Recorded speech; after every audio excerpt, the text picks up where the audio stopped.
പത്തനംതിട്ടയിൽ വിവാഹ സൽക്കാരത്തിൽ പങ്കെടുത്ത് മടങ്ങിയവരെ എസ് ഐ മർദ്ദിച്ച സംഭവത്തിൽ പട്ടികജാതി പട്ടികവർഗ അതിക്രമ നിരോധന നിയമവും വധശ്രമവും ചുമത്തണമെന്ന് മർദ്ദനമേറ്റവർ പറയുകയാണ്. പരാതിയുമായി മനുഷ്യാവകാശ കമ്മീഷനും പട്ടികജാതി കമ്മീഷനെയും സമീപിക്കും. അജീഷ് ജയകുമാർ വിവരങ്ങളുമായി ചേരുന്നു. അജീഷ്, തൽക്കാലം ഒന്ന് സ്ഥലം മാറ്റി മുഖം രക്ഷിക്കാമെന്ന് കരുതി ജനരോഷത്തിൽ സസ്പെൻഷൻ ഉണ്ടായി.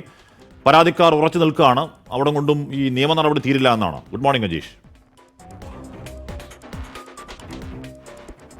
Good morning Hashmi. അങ്ങനെ തന്നെയാണ് ഈ പരാതിക്കാർ പറയുന്നത്. നിലവിൽ 2 വകുപ്പുകൾ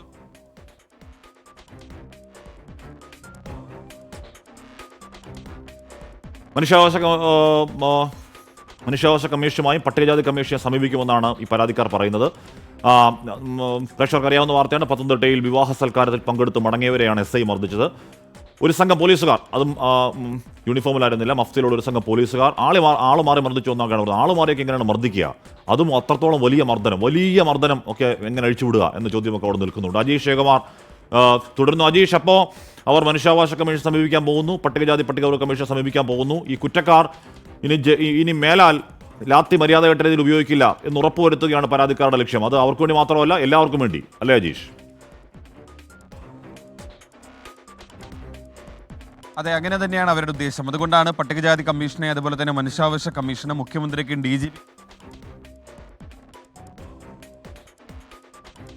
മുറിവേൽപ്പിച്ചു എന്ന വകുപ്പുകൾ മാത്രമാണ്. ഇത് രണ്ടും വെയിലബിൾ ഒഫൻസുകളാണ്. അവർ പ്രധാനമായി ഉന്നയിക്കുന്നത് വധശ്രമം, അതേപോലെ തന്നെ SC അട്രോസിറ്റി ആക്ട്, ഈ നിയമം കൂടി ചുമത്തണം. ഇത് നോൺ വെയിലബിൾ ഒഫൻസ് ആകും. സ്വാഭാവികമായിട്ടും SIക്കും കൂട്ടർക്കും അതേപോലെ തന്നെ അവർക്ക് ഈ നിയമക്കുരുക്കിൽ നിന്ന് പുറത്തു കടക്കാൻ കുറച്ച് ബുദ്ധിമുട്ടുണ്ടാകും. അതുകൊണ്ടാണ് ഈ 2 വകുപ്പുകൾ കൂടി ചുമത്തണമെന്ന് ആവശ്യപ്പെട്ടുകൊണ്ട് അവർ പട്ടികജാതി കമ്മീഷനും മനുഷ്യാവകാശ കമ്മീഷനും മുഖ്യമന്ത്രിക്കും DGPക്കും പരാതി നൽകാൻ വേണ്ടി തീരുമാനിച്ചിരിക്കുന്നു. എന്തായാലും ഉടൻ തന്നെ ആ പരാതി അവർ നൽകും. കാര്യം ഇവർ ഈ SIക്കെതിരെ മുമ്പും സമാനമായിട്ടൊരു പരാതി ഉണ്ടായിട്ടുണ്ട്. അതായത് ഡിസംബറിൽ അരുൺ മോഹൻ എന്നൊരു ചെറുപ്പക്കാരൻ, അദ്ദേഹം ഒരു കേസിൽ പ്രതിയാണ്. പക്ഷെ അദ്ദേഹം മറ്റൊരു കേസിൽ ഒപ്പിടാൻ വേണ്ടി സ്റ്റേഷനിൽ എത്തിയപ്പോൾ അദ്ദേഹത്തെ അസഭ്യം വിളിക്കുകയും നെഞ്ചിൽ ചവിട്ടിയെന്നുമായിരുന്നു പരാതി. അന്നും ഈ SI ജിനുവിനെതിരെ മനുഷ്യാവകാശ കമ്മീഷന് പരാതി പോയിട്ടുണ്ട്. പക്ഷെ അന്നൊന്നും നടപടി എടുത്തിട്ടില്ല. SPക്കും പരാതി പോയിട്ടുണ്ട്. അന്വേഷണം നടത്തിയെങ്കിലും പിന്നീട് കാര്യമായ നടപടിയൊന്നും ഉണ്ടായില്ല. പക്ഷേ അതിന് തുടർച്ചയെന്നോണമാണ് ഇപ്പോൾ വീണ്ടും ഈ സംഭവം നടന്നിരിക്കുന്നത്. എന്തായാലും കർശനമായ നടപടി വേണമെന്ന് തന്നെയാണ് മർദ്ദനമേറ്റവരുടെ ആവശ്യം. ഇപ്പോഴും പത്തനംതിട്ട ജനറൽ ആശുപത്രിയിൽ തന്നെ തുടരുകയാണ്. അവരുടെ ആരോഗ്യനില മെച്ചപ്പെട്ടതിന് ശേഷമായിരിക്കും ഡിസ്ചാർജ് നടപടികൾ. അജീഷ് ജയകുമാറാണ് ആ വാർത്തയുടെ വിവരങ്ങൾ നൽകിയത്. അപ്പോൾ പത്തനംതിട്ടയിൽ കണ്ടു, നമ്മൾ ഇടുക്കി കൂട്ടാറിലെ ദൃശ്യങ്ങൾ നേരത്തെ കണ്ടു. പിന്നെ ഒറ്റപ്പെട്ട സംഭവങ്ങളെന്ന് പറഞ്ഞുകൊണ്ടിരിക്കരുത്.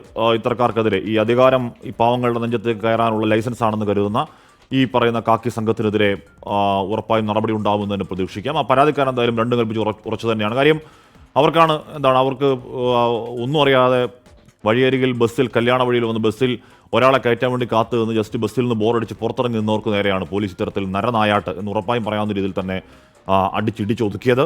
അപ്പോൾ അവർക്ക് വലിയ പരിക്കുണ്ട്. നമുക്ക് ഇറങ്ങി വന്ന് ഒരു പ്രകോപനമില്ലാതെ ഇടിക്കുകയാണ്. അപ്പോൾ അവർക്ക് വലിയ പരിക്കുണ്ട്. അവർക്കതിൽ അത്രത്തോളം വേദനയേറ്റവരാണ്. അവർ 2 കൽപ്പിച്ചാണ്. ആ 2 കൽപ്പിച്ചുള്ള ഉറക്കം പോലീസിനെ നന്നാക്കാൻ ഉതകുമെങ്കിൽ അത്രയും നല്ലത്.